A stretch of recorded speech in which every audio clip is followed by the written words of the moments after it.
नमस्कार दोस्तों, स्वागत है आपका फोकस एजुकेशन के इस यूट्यूब चैनल पर। तो जैसा कि आप सब जानते हैं, इस चैनल के माध्यम से आपको पढ़ाई से संबंधित किसी भी प्रतियोगिता परीक्षा से संबंधित तैयारी कराई जाती है। तो अगर तैयारी का हम स्तर देखें तो आप किसी भी परीक्षा की अगर तैयारी कर रहे हैं तो आप इस चैनल से जुड़कर तैयारी कर सकते हैं। अभी हमारी विश्व भूगोल की श्रृंखला चल रही है, तो उसी श्रृंखला को हम आगे बढ़ाते हुए आज के टॉपिक पर बात करेंगे। सबसे पहले बता दूं, जो लोग चैनल पर नए हैं चैनल को सब्सक्राइब अवश्य कर लें, जिससे कि आने वाला जो नोटिफिकेशन है या कहते हैं आने वाली वीडियो में आपके पास पहुंच सकें, और वीडियो को लाइक जरूर करें। आज चूँकि हमारा विश्व भूगोल की श्रृंखला चल रही है, तो उस स्थिति में अगर हम बात करें तो आज हम ट्राइब्स के बारे में बात करेंगे। दोस्तों, ट्राइब्स कहते किसे हैं, अगर आप इस तरीके से जान लें, ट्राइब्स किसे कहते हैं? जनजाति, जिसको हिंदी में कहा जाता है। आप ये मान के चलें कि जो नॉर्मल जो है समाज होता है, उस समाज से थोड़े जो अलग रहते हैं, उनका एक अपना अलग कल्चर होता है। पहाड़ों पर, जंगलों में और पठारों आदि पर पाए जाते हैं, जो कि एक नॉर्मल समाज से दूर रहते हैं। उन्हें ही हम आदिवासी या फिर जनजाति, ट्राइब्स वगैरह कहा जाता है। तो जैसा कि हमने एशिया में भी पढ़ा था कि एशिया की प्रमुख जनजाति कौन सी थी, ठीक उसी प्रकार हम अफ्रीका की प्रमुख जनजातियों पर ध्यान देंगे। और ये मेरा वादा रहेगा कि अगर आप इन जनजातियों को देख लेते हैं, इस वीडियो को पूरा देख लेते हैं, तो दावा है कि अफ्रीका कॉन्टिनेंट से आने वाली जो जनजाति है आपकी गलत नहीं होगी। तो मैं शुरुआत करता हूँ। तो अगर हम देखें, आप देख रहे होंगे ये अफ्रीका कॉन्टिनेंट है, जैसा कि मैं पहले से एक वीडियो बना चुका हूँ इसकी। तो अफ्रीका कॉन्टिनेंट में जो जनजातियाँ पाई जाती हैं वो बिल्कुल अलग अलग और नए नए नामों वाली जनजातियाँ पाई जाती हैं। तो एग्ज़ाम में क्या पूछा जाएगा? एग्ज़ाम में उस जनजाति का नाम पूछा जाएगा, और एग्ज़ाम में उस जनजाति का नाम पूछा जाएगा और पूछा जाएगा कि यह जनजाति किस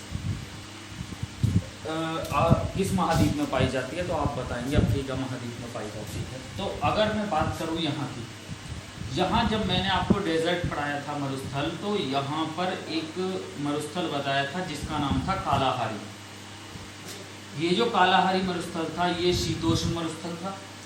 चूँकि मैं पहले ही इस बात को बेहतर वे में बता चुका हूँ कि शीतोष्ण मरुस्थल वह होते हैं जो 30 डिग्री साउथ से नीचे अगर कोई मरुस्थल पाया जाता है उसे शीतोष्ण मरुस्थल कहते हैं, और 0 डिग्री से 30 डिग्री नॉर्थ के ऊपर अगर कोई मरुस्थल पाया जाता है, जैसा कि हमने एशिया में बात करी थी, मंगोलिया गोबी मरुस्थल, चूँकि उसका मैक्सिमम भाग ऊपर है 30 डिग्री से, तो वो भी एक शीतोष्ण मरुस्थल है।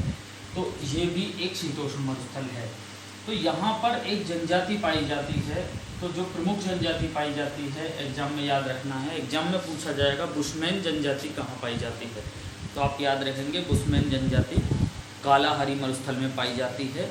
और साथ ही साथ एक बात और याद रखें, कई बार पूछा जाएगा हॉटेनटॉट जनजाति कहाँ पाई जाती है। तो हॉटेनटॉट जनजाति भी कालाहारी मरुस्थल में ही पाई जाती है या देखने को मिलती है। चूँकि मैं इस बात को पहले ही बता चुका हूँ और इस बात को बहुत अच्छी तरीके से आप लोग याद रखेंगे, कालाहारी मरुस्थल के अंतर्गत दक्षिण अफ्रीका, बोत्सवाना और नामीबिया तीनों ही आते हैं। हालांकि इसका मैक्सिमम भाग दक्षिण अफ्रीका में है। तो यहाँ मुख्यतः 2 जनजाति आपकी पाई जाती हैं जो आपको याद रखना है। पहला, बुशमैन जनजाति कालाहारी मरुस्थल में पाई जाती है, और हॉटेनटॉट जनजाति भी कालाहारी मरुस्थल में पाई जाती है। उसके बाद अगर हम बात करें सूडान की, क्योंकि यहाँ भी 3 प्रकार की जनजातियाँ देखने को मिलती हैं, तो आपको यहाँ 3 जनजातियाँ याद रखनी है। हबूब जनजाति सूडान में पाई जाती है।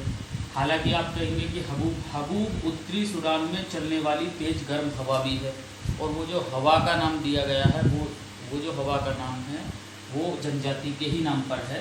तो हबूब नूबा ध्यान रखनी है, हबूब नूबा और डिंगा जनजाति सूडान में पाई जाती है। सूडान में ध्यान से देखना है, हबूब नूबा और डिंगा जनजाति सूडान में पाई जाती हैं। कई बार प्रश्न एग्जाम में पूछा जा सकता है। वहीं अगर हम बात करें स्पेशल दक्षिण अफ्रीका की, ये आप देख रहे होंगे दक्षिण अफ्रीका है, पूरे अफ्रीका महाद्वीप का सबसे दक्षिणी देश, जिसको हम दक्षिण अफ्रीका कहते हैं। आप लोग जानते होंगे डेल स्टेन वाला दक्षिण अफ्रीका, या फिर रबाडा वाला दक्षिण अफ्रीका के, ये ऐसे प्लेयर हैं जो क्रिकेट के जानते हैं। तो दक्षिण अफ्रीका जिसकी राजधानी प्रिटोरिया है, ये जो दक्षिण अफ्रीका, यहाँ पर प्रमुख रूप से जो जनजातियाँ पाई जाती हैं, ज़रा ध्यान देंगे, एग्जाम में पूछी जाएगी कि जुलू जनजाति कहाँ पाई जाती है, तो जुलू जनजाति दक्षिण अफ्रीका में ही पाई जाती है। उसके बाद बात करें बोअर जनजाति कहाँ पाई जाती है, तो बोअर जनजाति भी दक्षिण अफ्रीका में ही देखने को मिलती है। उसके बाद अगर हम बात करें बंटू जनजाति भी दक्षिण अफ्रीका में ही देखने को मिलती है। ध्यान से सुनना है, जुलू जनजाति कहाँ पाई जाती है, दक्षिण अफ्रीका। बोअर जनजाति कहाँ पाई जाती है, देखने को मिलती है दक्षिण अफ्रीका। और बंटू जनजाति भी दक्षिण अफ्रीका में देखने को मिलती है। उसके बाद अगर हम बात करते हैं, आप जानते होंगे, चूंकि मैंने पिछली वीडियो क्लास में ये बात बता चुका हूँ, अफ्रीका महाद्वीप का एक देश है नाइजीरिया। जनसंख्या की दृष्टि से अफ्रीका महाद्वीप का सबसे बड़ा देश है। हालांकि क्षेत्रफल की दृष्टि से अफ्रीका महाद्वीप का सबसे बड़ा देश अल्जीरिया है, यहाँ आपको दिखाई देगा। लेकिन ये जो नाइजीरिया है, यहाँ पर दो प्रमुख जनजातियाँ पाई जाती है, एग्जाम में पूछा जा सकता है। फुलानी जनजाति कहाँ पाई जाती है, तो फुलानी जनजाति नाइजीरिया में देखने को मिलती है। जबकि हौसा जनजाति भी, दो जनजाति आपको याद रखनी है, प्रश्न एग्जाम में पूछा जाएगा, चाहे आप यूपीएसआई की क्यों ना तैयारी कर रहे हो। तो फुलानी और हौसा जनजाति कहाँ पाई जाती है, तो फुलानी और हौसा जनजाति नाइजीरिया में देखने को मिलती है, या हम कह सकते हैं अफ्रीका महाद्वीप में देखने को मिलती है।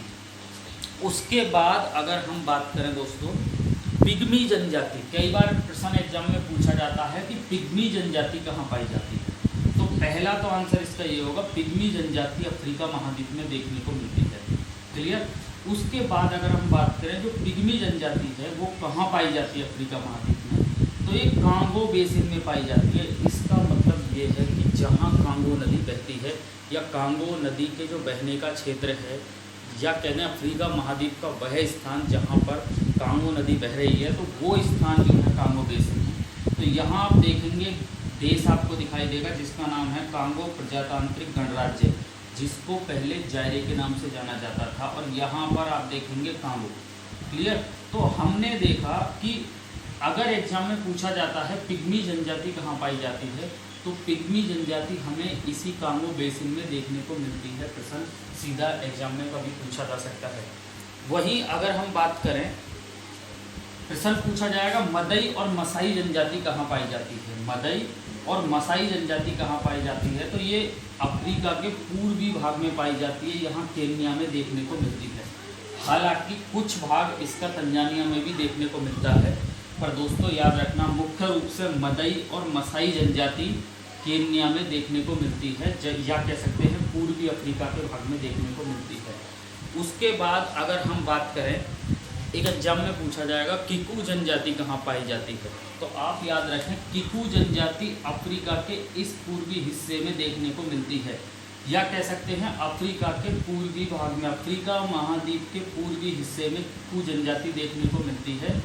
इसे हम कह सकते हैं कुछ सोमालिया में भी देखने को मिलती है, जिबूती में भी, इरिट्रिया में भी, सूडान के जो पूर्वी इलाका है उसमें देखने को मिलती है। तो यहाँ आप जब देखेंगे कि सूडान के पूर्वी इलाके में भी देखने को मिलती है, इरिट्रिया में भी देखने को मिलती है, जिबूती में भी, और सोमालिया के पूर्वी हिस्से में भी, तो आप पर्सनली या पर्टिकुलर एक देश इसमें याद नहीं करेंगे। कई बार याद रखना कि किकू जनजाति कहाँ पाई जाती है, तो पूर्वी अफ्रीका में पाई जाती है। प्रश्न इस तरीके से याद रखना है कि किकू जनजाति जो है वो पूर्वी अफ्रीका में पाई जाती है, और पूर्वी अफ्रीका में यहाँ सोमालिया, इरिट्रिया, जिबूती, इरिट्रिया और सूडान का अगला हिस्सा, तो इसमें देखने को मिलती है।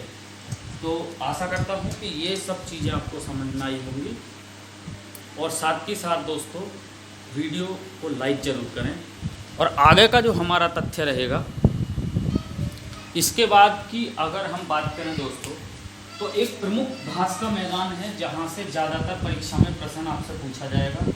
पूछा जाता है कि सवाना घास के मैदान कहाँ पाए जाते हैं, तो आप याद रखेंगे सवाना घास के मैदान अफ्रीका महाद्वीप में देखने को मिलते हैं।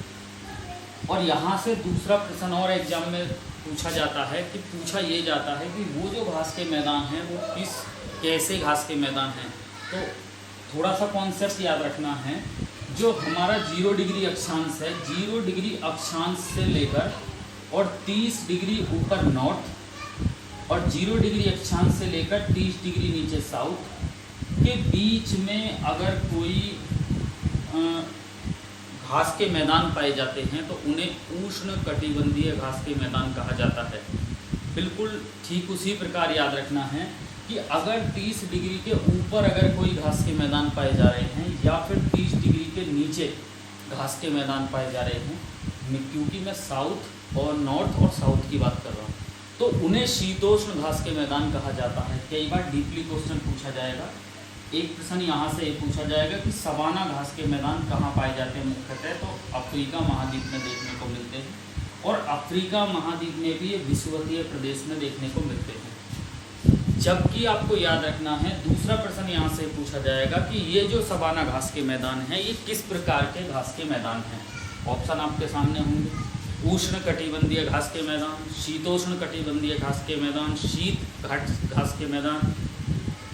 तो यहाँ पर उस कॉन्सेप्ट को याद रखना है कि जो 0 डिग्री से ऊपर 30 डिग्री नॉर्थ और 0 डिग्री अक्षांश से 30 डिग्री साउथ के बीच में अगर कोई घास के मैदान पाए जाते हैं, चाहे वो किसी भी कंट्री में आ रहे हों, वो उष्ण कटिबंधीय घास के मैदान कहा जाता है।